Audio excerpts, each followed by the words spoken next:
গত শুক্রবার দিন আমরা গিয়েছিলাম হায়দ্রাবাদের শিল্পারামম পার্কে।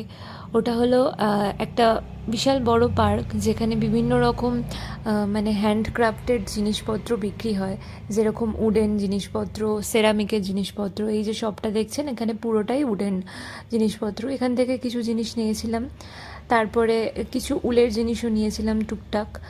আর এই পার্কটা এতটাই সুন্দর না, এখানে এত এত সুন্দর সুন্দর হাতের তৈরি জিনিসপত্র বিক্রি হয়। আর আমরা মেয়েরা তো এইসব জিনিসের কাছে দুর্বল হয়ে পড়ি, তাই না? এইসব জিনিস আমরা দেখলে নিজেদেরকে সামলে রাখতে পারি না, যে কোনটা ছেড়ে কোনটা নেব।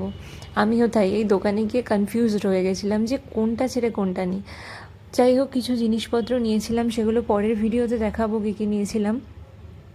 আর প্রত্যেকটা জিনিস এতটাই সুন্দর না, মানে মনে হচ্ছে যেন এখানেই হারিয়ে যাই, মানে সব কিছু তুলে নিয়ে চলে যাই, এরকম এতটা সুন্দর জিনিস এখানে বিক্রি হচ্ছে। আর খুব যে জিনিসপত্রের দাম কম সেটা বলবো না, রিজনেবল প্রাইস একদমই নয়, কিন্তু এখানে বার্গেনিং করে নিতে হবে।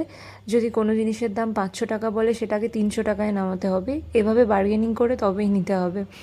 এই পার্কে এর আগেও অনেকবার এসেছি, 2-3 বার এসেছি। যাই হোক, দেখা হচ্ছে নেক্সট কোনো ব্লগে আবার। টাটা।